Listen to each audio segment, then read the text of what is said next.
Hello. There's one thing that drives sales, unlike anything else, and that's trust and risk. The combination of those two factors drive most B2B sales.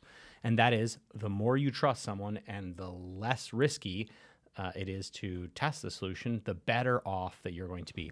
Now, people think that, well, if you've got a bunch of money, you can accelerate things. Well, there are some things that are hard to accelerate, and trust is absolutely one of those things. And you get it if you're a big brand, you've made yourself a name, but you can actually leverage the trust in a network. And that is to say, you can find people that trust the people that sell into your partners, and they're going to have the relationships that you can exploit. Now, this only happens if there's less risk. It only works if there's less risk for them, and there's enough reward for the people that have built the trusted relationships that you can help them take advantage of your offer. But to be able to do this, you have to understand that some people have much more connected nodes than others, which is to say that you can spend more time and effort trying to court them. A perfect example of this is like, I just texted 50 of my closest go-to-market friends, and this Wednesday we're getting together for a dinner here in San Francisco. And that's because I have built trust with them, that they know that I'm here for the long run with them, that I'm building a relationship with them, that I'm not trying to sell them anything. And so what we're going to do in this video is teach you how to score by trust. And this is really important because the higher trust score someone has, and you can use AI to do this, the more you can spend on courting them. That means things like cold calls, sending them packages, offering them sweeter deals because you have some understanding. Now, the good thing is that a lot of this data is public. You just need to be able to point AI at the public data, give it your rubric, and it can score the lead for you. So I'm going to give you an example for a company that I'm working with and talk to you about how I do this. All right. So the first thing that we did is we looked at all of the people that were going to the people that were exhibiting at a conference. So it turns out that if you look at a conference and the exhibitors, they generally have relationships with those types of customers, right? So it's a great way to build a list. You can also use Ocean.io for a lookalike list, also really fantastic. But we started here. So then what I did is I just pulled all the people that have sales in their department. Again, I used Ocean.io to do this, but you can do this in other tools too.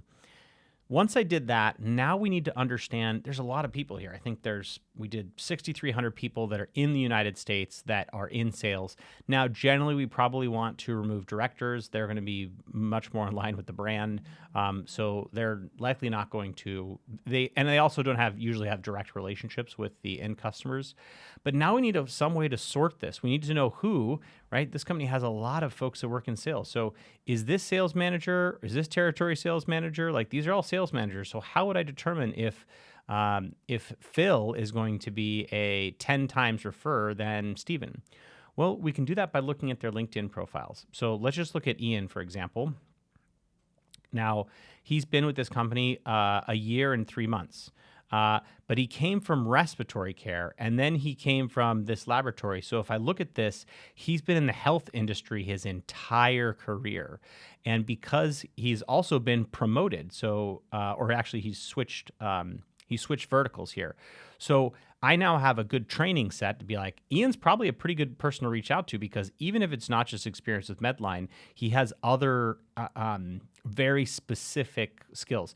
Now, the good thing is that you just can pass this into GPT with Clay and say, rate this person on a scale of 1 to 10, and say, this is an example of a 10. Let's look at someone else. Okay, Jeff.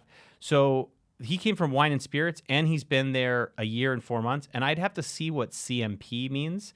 But if this is not my vertical and he's only been in the industry for a year and 4 months, this person would probably receive a really low score.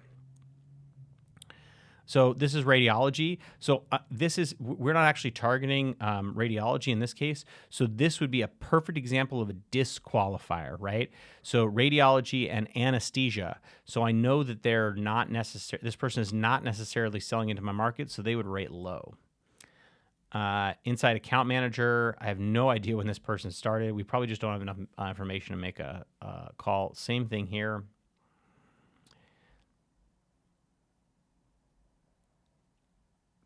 Salesforce CRM. So this is a territory. Now, they've been there for 4 years as a territory sales manager. So Ari might be a perfect fit for this. Now, once you've done this, you have the full list of people that you can go target. You have scored them by 0 to 10.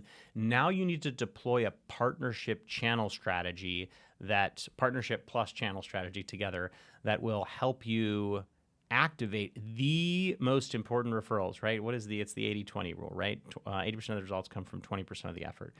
So really, if you find that there are, of the 6,000, that there are 50 that can unlock gigantic growth for you, you're not just going to cold email them. You're going to cold call them. You're going to offer them AirPods or whatever to get on a call. You're going to give them the full court press.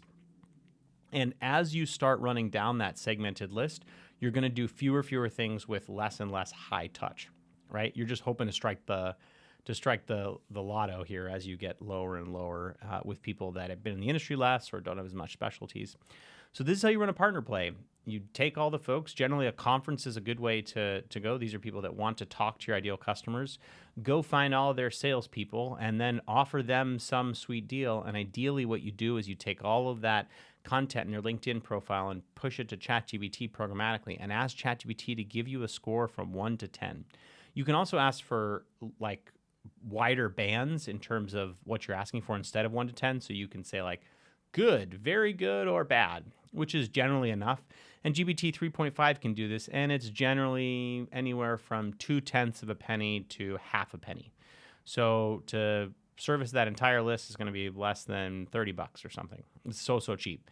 And you don't have to look at it at all. And then you can do a waterfall enrichment on the top of the list to go get cell phones, go get personal emails for ad audiences. There's a bunch of other cool stuff you can do. But that's how you build a great partnership play. Have an absolutely wonderful Sunday, March 17th. Bye.